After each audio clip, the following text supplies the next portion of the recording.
అందరికీ నమస్కారం. తెలుగు కథామాలకు స్వాగతం. బలిపీఠం నవల చదువుకుంటున్నాము. రాసిన వారు రంగనాయకమ్మ గారు. భాస్కర్ ఇంటికి వచ్చి బట్టలైనా మార్చుకోకుండా మంచం మీద కూర్చుండిపోయాడు. పిల్లవాణ్ణి చూడాలని మనసు తహతహలాడింది. కొడుకు పుట్టాడన్న వార్త తండ్రిని సంతోషంతో ఉక్కిరిబిక్కిరి చేస్తుంది. బాబు అమలు చెప్పినట్టు ప్రకటన పాపాయిలాగే ఉండి ఉంటాడు. ఏం చేస్తున్నాడో, నిద్రపోతున్నాడో, పాలు తాగుతున్నాడో, ఏడుస్తున్నాడో, పాప ఏం గొడవ చేస్తోందో, తమ్ముణ్ణి ఎత్తుకుంటానని పేచీ పెడుతోందో ఏమో, ఎత్తుకుంటే కింద పడేస్తుంది. అంత చిన్నవాణ్ణి పాప చేతికి ఇవ్వకూడదు. పిల్లాన్ని చూడాలనే కోరిక నిమిష నిమిషానికి పెరిగిపోయింది. తన కొడుకుని చూడటానికి రమ్మని తనను మరొకరు ఆహ్వానించడం ఏమిటి? వెళ్ళి చూసి వస్తాడు. అందులో అభిమానపడవలసిందేముంది? భాస్కర్ వంట పని వాయిదా వేసి లేచి స్నానం చేసి తెల్లబట్టలు వేసుకుని ఇంటికి తాళం వేసి బయలుదేరాడు. శాస్త్రి ఉత్సవ విగ్రహంలా గుమ్మం ముందు మడత కుర్చీలోనే కూర్చుని ఉన్నాడు. భాస్కర్ వీధి గుమ్మంలో నిలబడి జ్యోతి అని పిలిచాడు. తండ్రి గొంతు వింటూనే జ్యోతి లేడిపిల్లలా పరిగెత్తుకు వచ్చింది.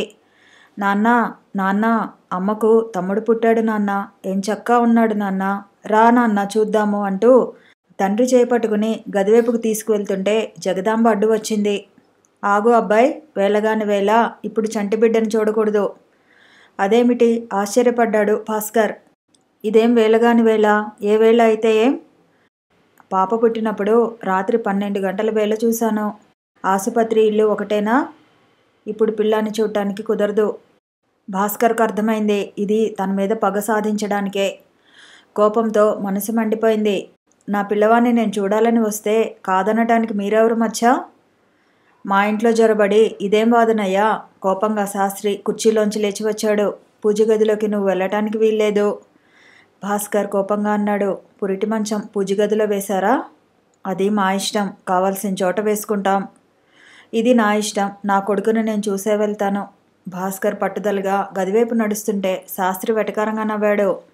నీ కొడుకైతే నీ ఇంటికి తీసుకువెళ్ళి చూసుకో, అంతేగాని మా ఇంటికి వచ్చి ఇదేం మర్యాద? మొన్న నన్ను మర్యాదగా మాట్లాడమని చెప్పావు కదటయ్యా, పెద్ద మనిషివి, ఇదా నీ మర్యాద? ఇలాంటి అనాచారం పనులు మీ ఇళ్లలో సాగుతాయేమో కానీ మాకు కుదరవు. మా పద్ధతులన్నీ వేరు. భాస్కర్ తట్టుకోలేక గిర్రున వెనక్కు తిరిగాడు. నాన్న, నాన్న అంటూ జ్యోతి ఏడుస్తూ తండ్రి వెనక పరిగెత్తింది. జగదాంబ అడ్డం పడి ఎక్కడికే నువ్వు? సంపాదించావులే గొప్ప నాన్నని అంటూ పిల్లను వెనక్కి లాగింది. లోపల నుంచి అంతా వింటున్న అరుణ ఎందుకో నిట్టూర్చింది. భాస్కర్ బలవంతంగా గది తలుపులు తోసుకువచ్చి తనను 4 చీవాట్లు పెట్టి బాబుని చూసి వెళ్తే బాగుండేదనిపించింది. అభిమానం చంపుకోలేక మర్యాదకు కట్టుబడి వెళ్ళిపోయినట్టున్నాడు. కన్న తండ్రి కొడుకుని చూడాలని ఆశతో వస్తే నిర్దాక్షిణ్యంగా తిరస్కరించి పంపినట్టయింది. ఆయన గాని వస్తే లోపలికి రానివద్దని అత్తయ్యతో తనే చెప్పింది. వాళ్ళు అది అక్షరాలా పాటించారు. అరుణ అంతరాత్మ పుష్కరానికి ఒక క్షణం మేలుకొని నిన్ను నువ్వు చూసుకోమంటూ అద్దంలో ఎదుటికి వచ్చి నిలబడుతుంది. దాన్ని చూసే ధైర్యం చాలక అది మాయమైపోయే వరకు కళ్ళు మూసుకుని కూర్చోవటం, మౌనం వహించి మనస్సాక్షిని ఎప్పటికప్పుడు బలవంతంగా అణిచివేయటం అరుణకు సునాయాసంగా పట్టుబడిపోయాయి. భాస్కర్ తిన్నగా ఇంటికి వెళ్ళిపోయాడు. పిచ్చివాడిలా మంచం మీద పడిపోయాడు. ఎంత దౌర్భాగ్యుడు తను! తన బిడ్డను తను చూసుకోవడానికి ఎవరి దయాభిక్ష కావలసి వచ్చింది.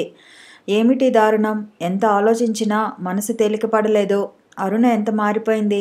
పాప పుట్టినరోజుల్లో ఎన్నోసార్లు తనతో పాప కళ్ళల్లో మీరే కనిపిస్తున్నారు, తల్లిగా నేను ఈ స్థానంలో ఉండటానికి కారణభూతులు ఒకరు ఉన్నారనుకుంటే మనసంతా తెలియని ఆనందంతో నిండిపోతుంది అనేది. ఆ అరుణ మారిపోయింది. అన్నీ మర్చిపోయింది. పూర్తిగా మారిపోయింది. అరుణ చుట్టూ గ్రహాలు తిరుగుతున్నాయి. వాళ్లకు అరుణ సంసారం పాడు చేస్తే ఎంతైనా ఉపయోగం ఉంది. ఈ నిజం అరుణ ఎలా గ్రహిస్తుంది? తను అరుణను రక్షించుకోవడానికి ఏం చేయాలి? అరుణ మీద తనకింకా ఎందుకీ మమకారం? ఆమెను ఎవరో పాడు చేస్తున్నారనే ఆలోచన ఏమిటి తనకు? తనను పెళ్లి చేసుకోవద్దని వాళ్ళు మొదటే చెప్పలేదా? అప్పుడు వాళ్ళ మాటకి అరుణ విలువ ఇచ్చిందా? వాళ్ళ మాటలు ఇప్పుడు మాత్రం ఎందుకు వినాలి? వింటున్నదంటే అది అరుణ తప్ప, వాళ్ళ తప్ప? వినేవాళ్ళు ఉంటే చెప్పేవాళ్ళు ఎన్నైనా చెప్తారు. తప్పంతా అరుణదే. కానీ తనకు అరుణ మీద కోపం రాదే? కోపం రాక కాదు, విడిపోవాలని అనిపించక కాదు. కానీ విడిపోవటమైనా సాధించవలసింది. కులాంతర వివాహానికి అదే నా చివరి ఫలితం. ఎక్కువ తక్కువ కులాల స్త్రీ పురుషులు కలిసి సామరస్యంగా సంతోషంగా జీవించటం అసాధ్యమా? అది ఎక్కడ సాధ్యమో గానీ ఇక్కడ అసాధ్యంలాగే ఉంది. ఆమెని పెద్ద కుల అహంకారం భూమి మీద నిలవనివ్వటం లేదు. ఈ కులాల వాళ్ళందరూ ఇంతింత అహంకారాలతో విర్రవీగుతూనే ఉంటారా? ఛా! ఏమిటి ఆలోచనలు? అమలలేదు. అదే కులం మనిషి కాదు. ఎంత సాత్వికంగా ఉంటుంది. ఇంకా పెళ్లి కాని పిల్ల. ఆమె సంగతి ఇప్పుడేం తెలుస్తుంది? అరుణ కూడా మొదట్లో అందరం ఒకటే అన్నట్టు ఉండేది కాదు. పోనీ అమల సంగతి కాకపోయినా రామనాథం గారు లేరు, రాధాపతి గారు, శ్రీదేవి గారు లేరు. చిన్న కులాలంటే చిన్న చూపుతో ఉంటారా? లేనట్టే కనబడతారు. నిజమే కానీ ఏమో వాళ్ళ కొడుకులు కూతుళ్ళు చిన్న కులాల వాళ్ళని చేసుకుంటే అప్పుడు వాళ్ళు ఎలా ప్రవర్తిస్తారో ఎవరికి తెలుసు? భాస్కర్కి ఎక్కడెక్కడో తెలిసిన వర్ణాంతర వివాహాలతో ఎంతో సామరస్యంతో బతికే కుటుంబాలు గుర్తొచ్చాయి. కానీ ఏమో వాళ్ళు పైకి అలా కనబడుతున్నారేమో, ఇళ్లలో ఎన్ని గొడవలు పడుతున్నారో ఎవరికి తెలుస్తుంది? తనని కొంతమంది మెచ్చుకోవటం లేదు. కానీ అసలు నిజం ఎవరికి తెలుసు? అదంతా నిజమే గాని అగ్రకులాల్లో మాత్రం అందరూ అహంకారులనే అర్థానికి తను ఎలా రాగలడు? ఇతరుల సంగతి ఎలా ఉన్నా తన జీవితంతో ముడిపడి ఉన్న మనిషి అయితే ఆ అహంకారంతో మునిగి తేలుతుంది కదా. అలాంటి స్త్రీతో ఎన్ని అవమానాలు భరించాలి? ఆత్మగౌరవం కన్నా సంఘ సంస్కరణ ముఖ్యమా? తక్కువ కులాల వాళ్ళు అడుగడుగున అవమానాలు భరిస్తూ బానిసల్లా పడి ఉంటే అదా సంఘ సంస్కరణ? కాదు, అది సంస్కరణ కాదు. అది ఆత్మవంచనే గాని ఆత్మగౌరవం కాదు. నిజమే, అహంకారుల నుంచి విడిపోవటమే ఆత్మగౌరవం. అంతేనా? అదే పరిష్కారమా? సహనంగా ఉండలేడా తను? 2 బిడ్డలు పసికూనలు. వారి కోసమైనా. ఆ రాత్రంతా జాగారమే భాస్కర్కి. 4 రోజులకు భాస్కర్కు అరుణ నుంచి ఒక ఉత్తరం వచ్చింది. ముక్తసరిగా 4 వాక్యాలు. మొన్న మీరు వచ్చి వెళ్ళారట. నేను నిద్రపోతున్నానని అత్తయ్య బాబుని చూడటానికి వీలు లేదందట. వచ్చి బాబుని చూసి వెళ్ళగలరు. తను మళ్ళీ ఆ ఇంటికి వెళ్ళడమా? భాస్కర్కు మనస్కరించలేదు. ఉత్తరం మడిచి డ్రాయర్లో పడేసి కూర్చున్నాడు. అరుణ ఇంత అమానుషంగా ప్రవర్తిస్తుంటే మరెవరినో తప్పుబట్టడం అవివేకం. భాస్కర్ మనసులో రేగే ఆలోచనలకు దారి తెన్ను లేకుండా పోయింది. తన శరీరంలో శరీరాలు, ప్రాణంలో ప్రాణాలు 2 బిడ్డలు అక్కడ ఉన్నారు. తను వెళ్ళి చూడకపోతే తండ్రి ఉన్నాడని ఆ పసిపాపలకు ఎలా తెలుస్తుంది? తన పాపలను తను చూసుకోవటానికి ఈ అభిమానాన్ని వదులుకోకూడదా? భాస్కర్ గదిలోకి రాగానే తను వెళ్ళి కిటికీ దగ్గర నుంచుంది అరుణ. ఒక్కసారి గది అంతా కలయజూసి మంచం మీద పడుకుని ఉన్న బాబు దగ్గరికి నడిచాడు భాస్కర్.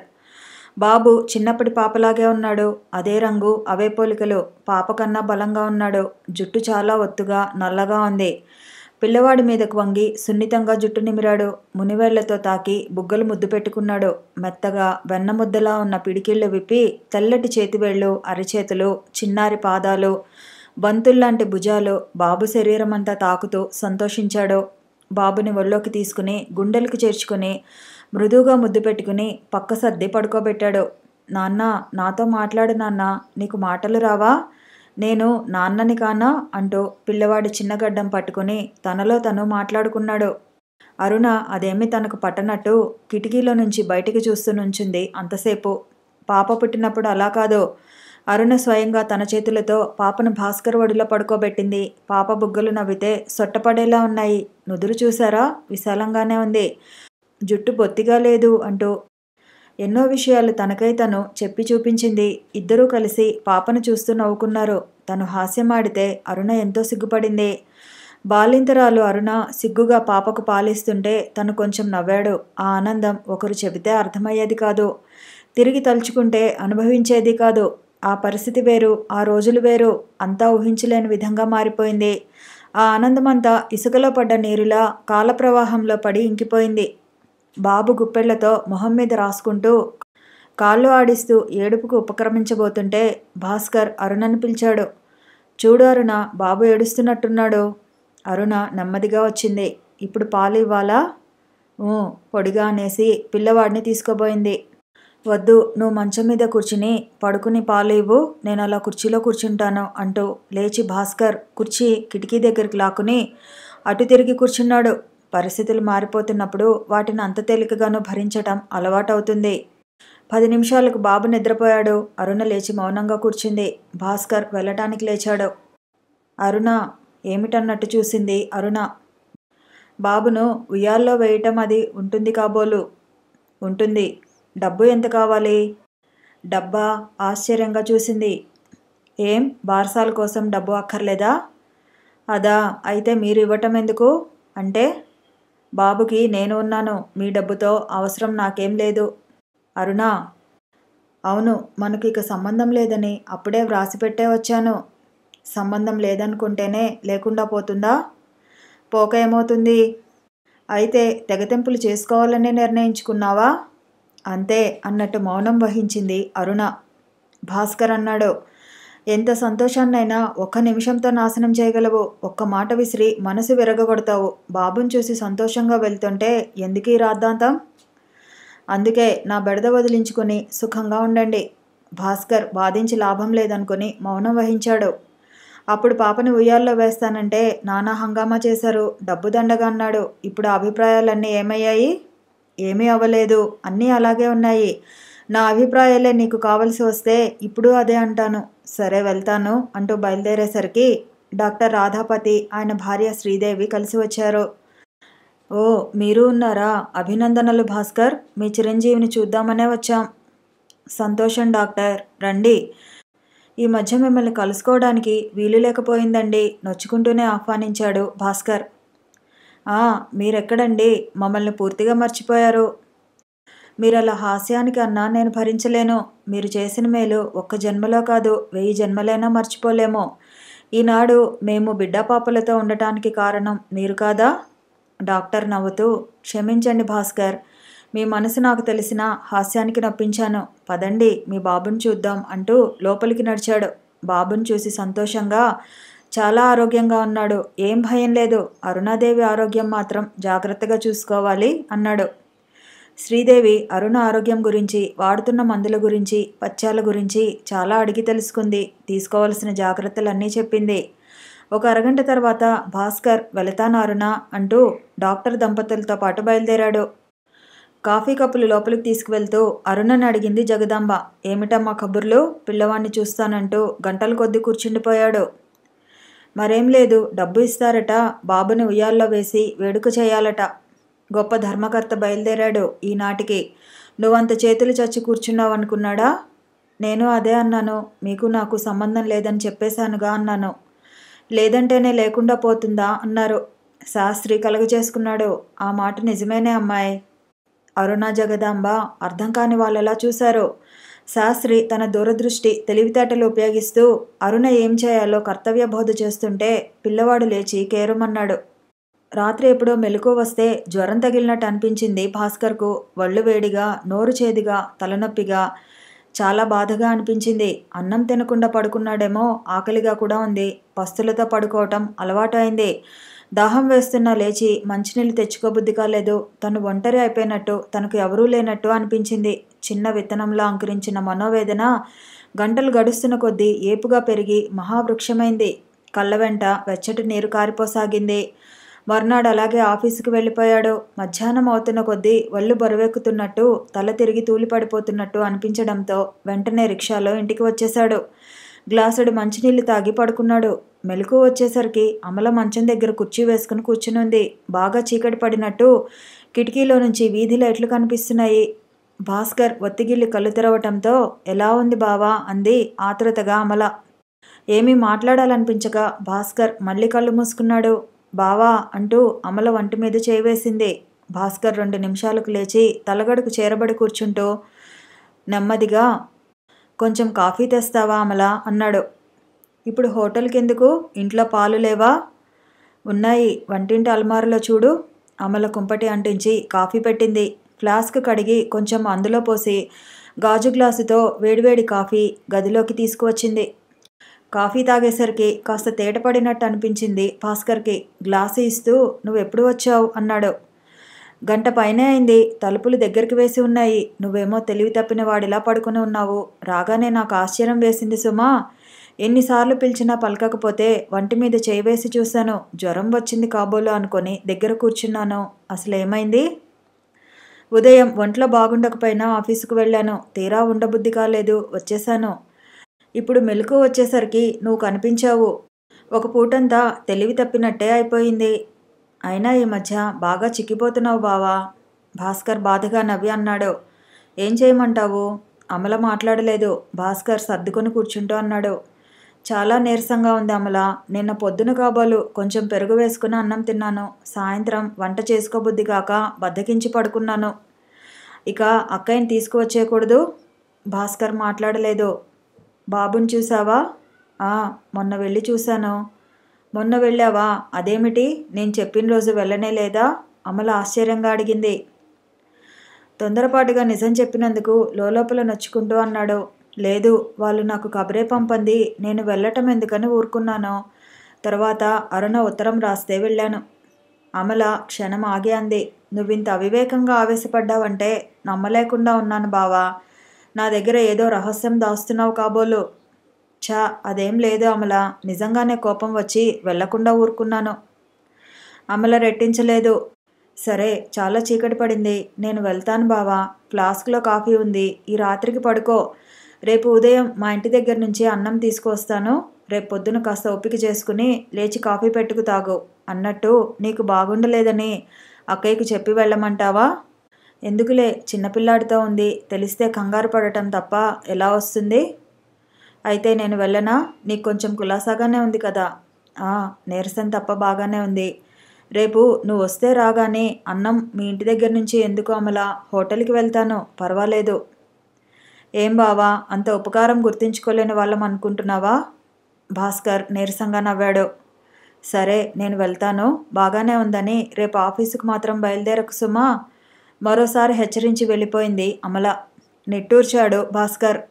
తెల్లవారేసరికి భాస్కర్కి చాలా తేలిగ్గా ఉన్నట్టు అనిపించింది. తన సంగతి రాత్రే అమల వెళ్ళిపోతూ అరుణకు చెప్పి ఉంటుంది. అరుణగాని వస్తుందేమో. ఇంత మాత్రానికే పంతం విడిచి కంగారు పడుతూ వస్తుందా? తన పిచ్చి. అరుణ వస్తుందని రాదని ఆశ నిరాశల మధ్య ఊగిసలాడుతూ చాలాసేపు ఎదురు చూశాడు. ఆకలి వేస్తుంటే పక్కింటి వారి అబ్బాయిని పిలిచి కాఫీ తెప్పించుకున్నాడు. కిటికీలోంచి ఊడపడ్డ కొత్త పేపర్ చూస్తూ ఆసక్తి కలిగిస్తున్న విషయాలు చదువుతూ వీధి మెట్లకేసి ఒక్కో చూపు సారిస్తూ కూర్చున్నాడు. 11 గంటల వేళ అమల క్యారియర్ పట్టుకుని వచ్చింది. వస్తూనే ఎలా ఉంది, కులాసాయేనా అంది నవ్వుతూ. పెట్టు, ఆకలితో మతిపోతోంది అంటూ పేపరు పరుపు మీద పడేసి లేచాడు భాస్కర్. అయితే కులాసా కాకేం, లక్షణంగా ఉందన్నమాట అంటూ తను తెచ్చిన అరిటాకులో అన్నం వడ్డించింది అమల. భాస్కర్ కాలు కడుక్కు వచ్చి కూర్చున్నాడు. నాకు జ్వరం వచ్చిందని మీ అక్కయ్యకి చెప్పావా అనే అడగాలని ఉన్నా అడగలేదు. నిన్న అక్కయ్యకి చెప్పే వెళ్ళాను అని అమల కూడా చెప్పలేదు.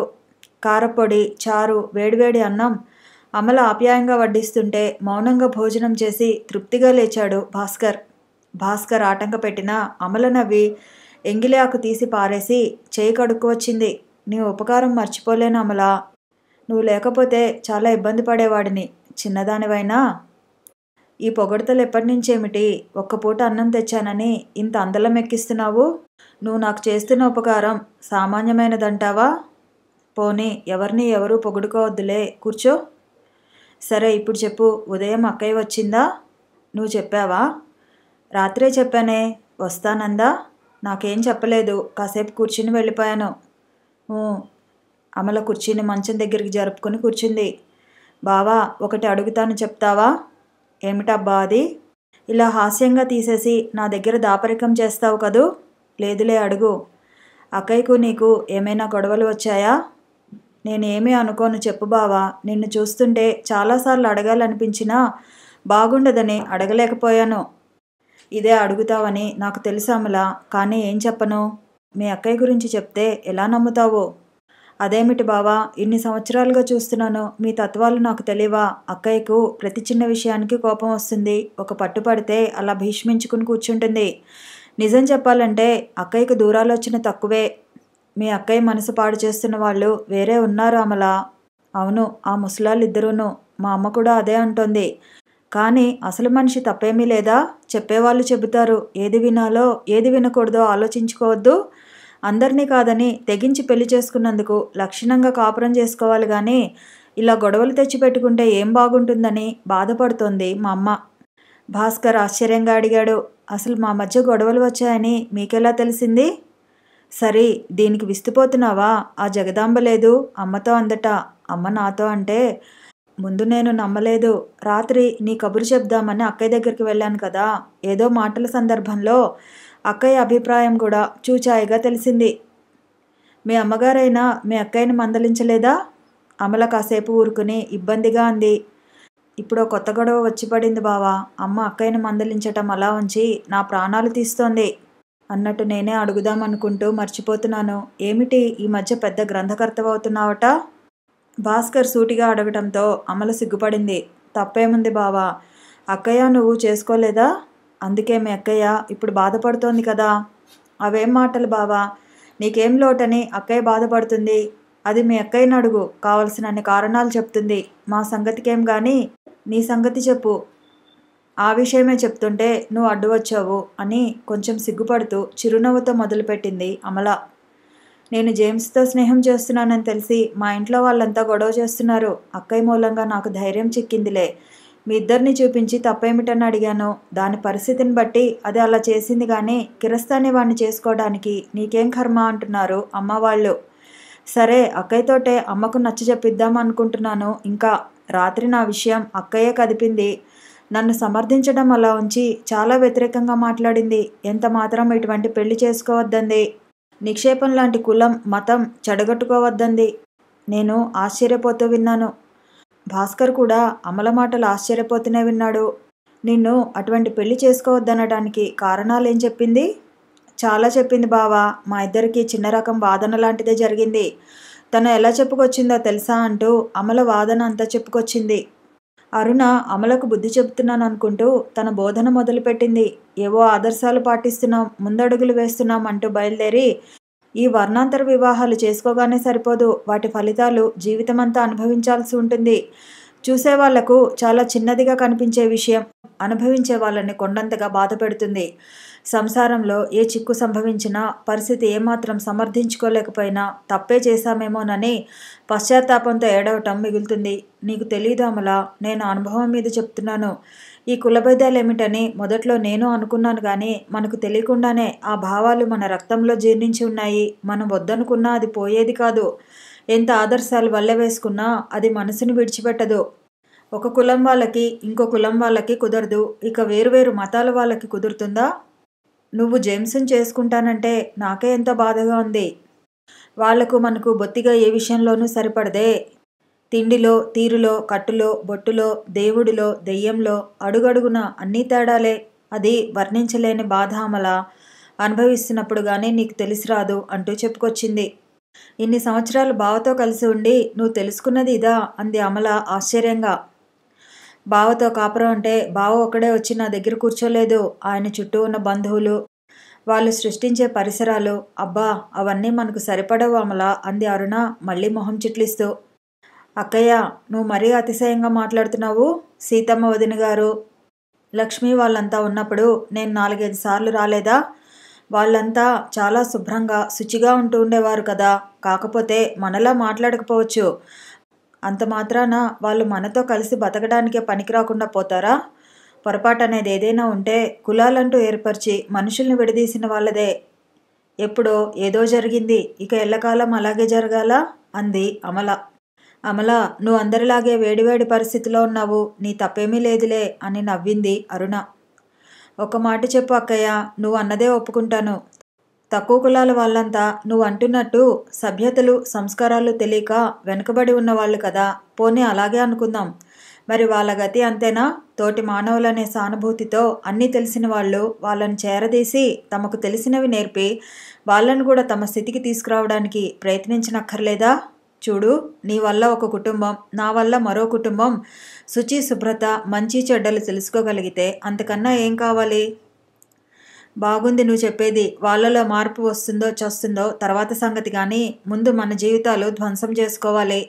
నా సంగతే చూడు. ఆయన చుట్టాలంతా నాన్న అసహ్యంగా మాట్లాడుకుంటుంటే, చుట్టలు కాలుస్తుంటే, ఉమ్ములు ఊస్తుంటే నేనేం మార్చగలిగాను?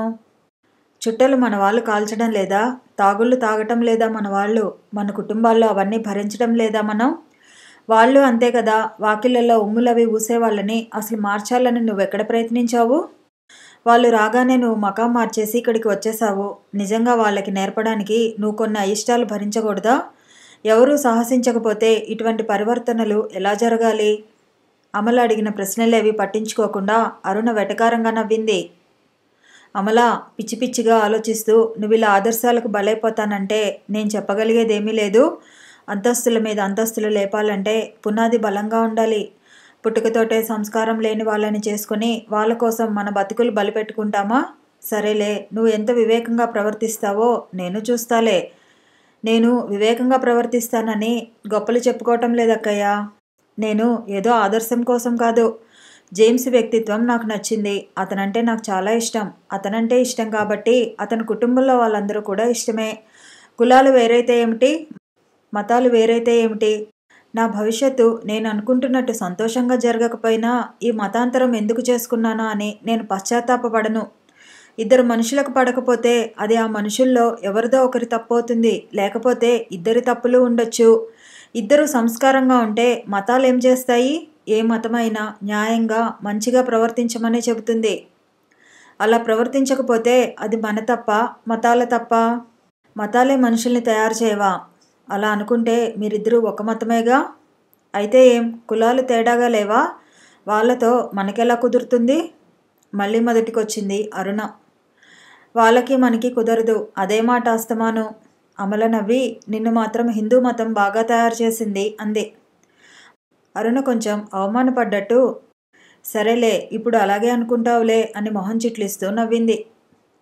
ఆ వాదోపవాదమంతా పూసగుచ్చినట్టు చెప్పుకొచ్చింది అమల. నిర్ఘాంతపోతూ విని భాస్కర్ దీర్ఘంగా ఊపిరి పీల్చుకున్నాడు. అరుణ అభిప్రాయాలు అలా ఉన్నాయన్నమాట. మీ మధ్య ఇంత కలతలు రేగాయని నేను అనుకోలేదు బావా. అక్కయ్య ధోరణి చిత్రంగానే ఉంది. నా మీద బాగా కోపం వచ్చింది కూడా అంది మళ్ళీ అమల. కావలసిన వాళ్ళ మీద కోపం తెచ్చుకోవటమే ఆవిడకు చేతనవును. నాకు ఒక విషయం చాలా బాధగా ఉంది అమల. నన్ను పెళ్లి చేసుకుని అరుణ ఇటువంటి అభిప్రాయాలు ఏర్పరచుకుందంటే అది నాకు ఎంత అవమానం. నా వల్ల ఆమెకు చిన్న కులాల వాళ్ళతో కలవలేము అనే అనుభవాలు వచ్చాయా? వర్ణాంతర వివాహం చేసుకుని ఏదో ఏకీభావం సాధించాలని, సంఘానికి ఏదో ఆదర్శం చూపించాలని వాంఛించింది పేరాశయ అయింది. మమ్మల్ని చూసి మరెవరైనా సాహసించడానికి బదులు వెనక్కి జంకడానికే మేము కారణమవుతున్నాము కాబోలు. అలా బాధపడకు బావా. నీ ప్రవర్తనలో లోపం లేనప్పుడు నువ్వెందుకు బాధపడాలి? ఫలితాలకు నువ్వు ఎలా బాధ్యుడివి అవుతావు? పెద్ద కులాల వాళ్ళని ఆ మూర్ఖత్వం వదలకపోతే అది నీ తప్పెలా అవుతుంది? భాస్కర్ మాట్లాడకుండా ఊరుకున్నాడు. అమల అంది, నేను చదువు ఆపు చేద్దాం అనుకుంటున్నాను బావా. అదేమిటి? ప్రస్తుతానికి అదే మంచిదనిపిస్తోంది. మళ్ళీ తర్వాత చూసుకోవచ్చు. ఇంట్లో గొడవలతో చదవాలనే ఆసక్తే పోతోంది. మానేసి ఏం చేయాలని? జేమ్స్ వాళ్ళ ఆఫీస్లో ఏదో గుమాస్తా ఉద్యోగం ఖాళీగా ఉందంటున్నాడు. భాస్కర్ నవ్వాడు. నువ్వు జేమ్స్ దగ్గర గుమాస్తాగా ఉంటే ఏమైనా పని చేస్తావా? అదేం కుదరదు. అతను చాలా స్ట్రిక్ట్గా ఉంటాడు. నాకు చెప్పబోయి ఎంత ఆఫీసర్ అయితే మాత్రం నీ దగ్గర ఎందుకు పనికి వస్తాడు? ఈసారి అమల నవ్వింది. నువ్వు చదువు మానేయటం మంచిది కాదు అమల. తర్వాత తప్పకుండా పూర్తి చేస్తాను బావా. చదువు ఆపు చేస్తానంటే జేమ్స్ కూడా ఒప్పుకోవటం లేదు. కానీ అలా చేస్తే బాగుంటుందేమోనని నేను అనుకోవటమే. అమల ఏవేవో కబుర్లు చెప్తూ సాయంత్రం వరకు కూర్చుంది. ఇక వెళ్తాను బావా, చాలాసేపు అయింది అని అప్పటికి లేచింది. అవునవును, మళ్ళీ నీకు పార్కులో విహారాలు అవి ఉన్నాయేమో, వెళ్ళిరా. అమల నవ్వుతూ అంది. అలాంటివేమీ లేకుండానే ఊళ్ళో అట్టుడికినట్టు ఉడికిపోతోంది. ఇది మా అమ్మ అభిప్రాయంలే. ఇక పార్కులు విహారాలు ఉంటే వేరే చెప్పాలా? కానీ అమల, మీ అమ్మగారు మీ అక్కయ్య ఏదో చెప్పారని తేలిగ్గా తీసేయక జాగ్రత్తగా ఆలోచించమనే నేను చెప్తున్నాను. ఈనాడు మీ అక్కయ్యను బాధ పెడుతున్న పరిస్థితులు లాంటివి రేపు నీకు ఎదురైతే ఆవిడలా కాకుండా సమర్థించుకోగలిగే శక్తి ఉంటేనే కానీ ఈ సాహసానికి పూనుకోవద్దు. మళ్ళీ ఒకసారి ఆలోచించి చూడు. నేను అన్నీ ఆలోచించాను బావా. అసలు అక్కయ్య బాధపడటానికి అర్థమే లేదు. అన్యాయంగా అపార్థాల్లో కూరుకుపోతోంది. నేనేదో సాహసానికి పూనుకున్నానని మీరు అంటున్నారు కానీ నాకు మాత్రం చాలా తేలికగా కనిపిస్తోంది. జేమ్స్ లేకుండా నేను బతకలేననిపిస్తోంది. అతను అదృష్టవంతుడు. అమల వెళ్ళిపోవడానికి లేచింది. అమల, నువ్వు నాకు సహాయం చేసి పెడుతూ ఉండాలి. వారానికి ఒకసారైనా పిల్లలిద్దరూ ఎలా ఉన్నారో చూసి నాకు చెప్తుంటావా? 3వ నెల రాగానే అరుణను రమ్మంటాను. అంతవరకు వాళ్ళ ఇంటికి వెళ్ళటం నాకు ఇష్టం లేదు. అలాగే బావా, ఇక వెళ్తాను. మధ్యాహ్నం ఒక్కడువు ఉంటే తోచదని అలా ఏదో వాగుతూ కూర్చున్నాను. ఈ రాత్రికి రొట్టె తెచ్చుకుని కాఫీ పెట్టుకుని తాగు. రేపు ఆఫీస్కి వెళ్తావా? వెళ్తాను. నువ్వు రాబట్టి ఇవాళ ఉండగలిగాను కానీ వీధి గుమ్మం వరకు వెనకాల వెళ్ళాడు భాస్కర్. అమల క్యారియర్ పట్టుకుని వెళ్ళిపోయింది. అమల చెప్పిన విషయాలు భాస్కర్కి చాలా ఆశ్చర్యం కలిగించాయి.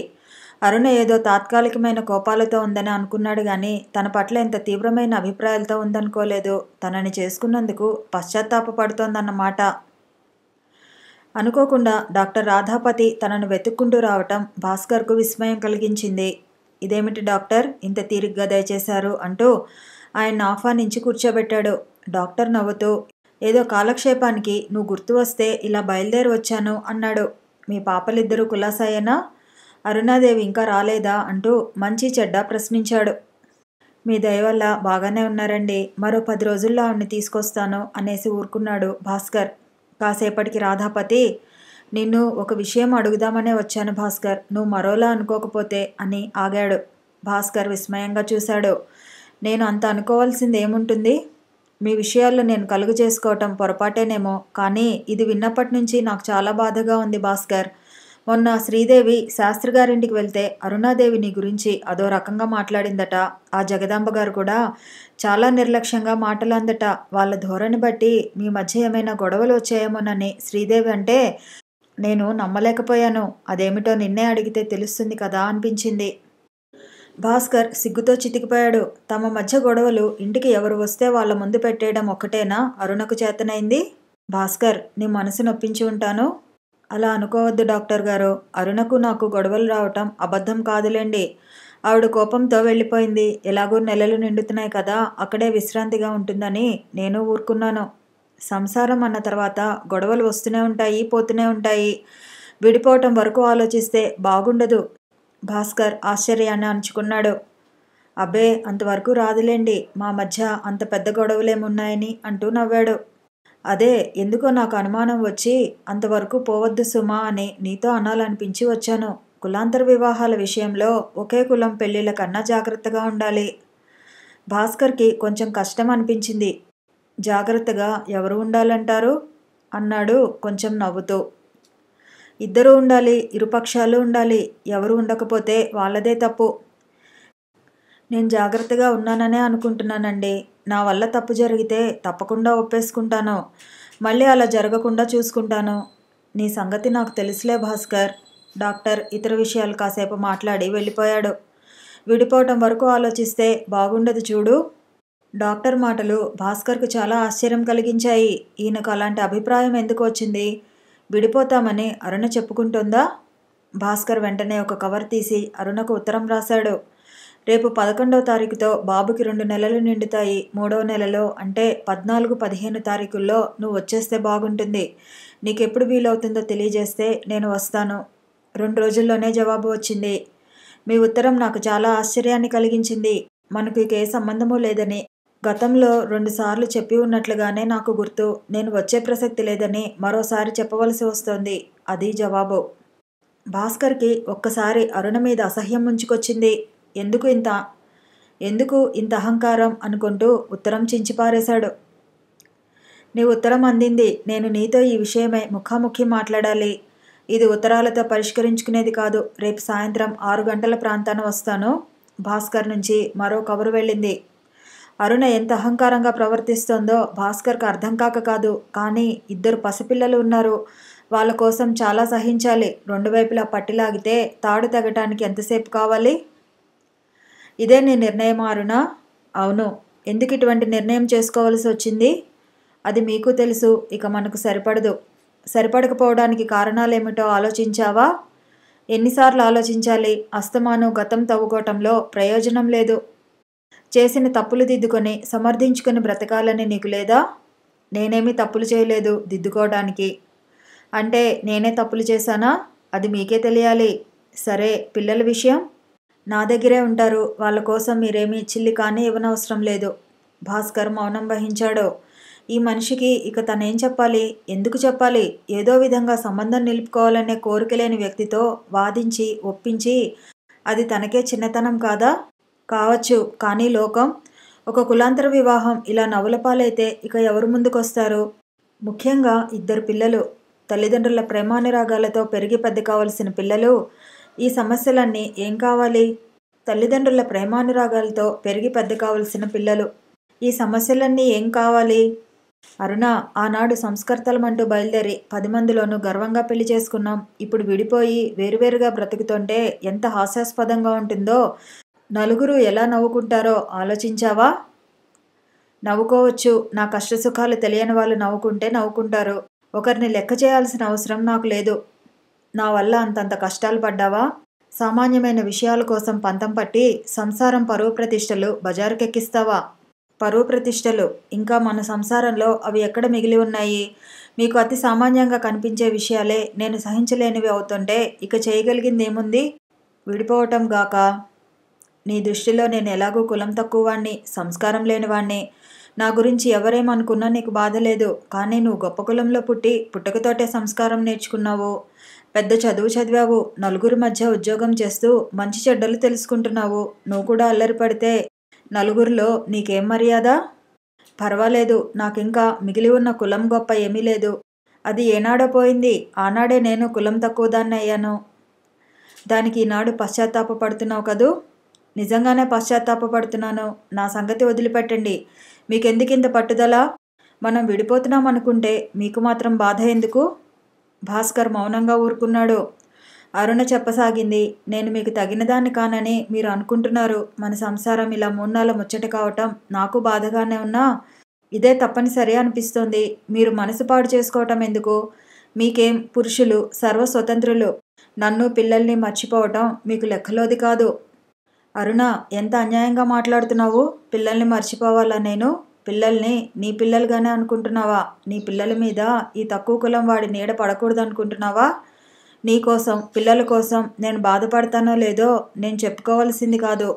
అసలు మన ఇద్దరిని ఎవరు వేరు చేస్తున్నారో నువ్వు గ్రహించడం లేదు. చాలా గొప్పగా ఉన్నాయి మీ అపోహలు. నేను అన్యాయంగా ప్రవర్తిస్తున్నానంటూ మీరే అన్యాయానికి తలపడతారే? ఆ ఎవరి మీదో మీకెందుకు అంత కోపం? కోపం తెచ్చుకోవటమే చేతనై ఉంటే అంతా సక్రమంగానే జరిగేది. ఆదర్శంగా పెళ్లి చేసుకుని ఆదర్శంగా బ్రతుకుదామనుకున్నాను. ఈనాడు సంసారాన్నే నిలుపుకోలేని పరిస్థితికి వచ్చాను. సరే, నీ అభిప్రాయంలో ఇన్నాళ్ళు పొరపాట్లు చేసింది నేనే కదా? ఇక మీదట వాటికి కూడా ఆస్కారం లేకుండా ప్రయత్నిస్తాను. నీ నిర్ణయం మార్చుకుంటావా? అంటే నువ్వు రావటమే నాకు కావాల్సింది. దానికి నేనేం చేయాల్సి ఉంటుందో చెప్పు. చెప్పేదేమీ లేదు. నా కోసం మీరేమీ శ్రమపడనవసరం లేదు. నువ్వు గతంలో నా మీద కొన్ని అపోహలు ఏర్పరచుకున్నావు. ఇక మీదట వాటికి కూడా స్థానం లేకుండా చేయగలనని మాట ఇస్తున్నాను. అలా రాసి ఇస్తారా? చాలాసేపటికి అంది అరుణ. రాసి ఇవ్వటమా అంటే? మీ ప్రవర్తనని దిద్దుకుంటానని మీరే కదా అంటున్నారు. అదే కాగితం మీద రాసి ఇవ్వలేరా? దానివల్ల ఏమిటి ప్రయోజనం నీకు? వెర్రి విధాలు. అదో ధైర్యం నాకు.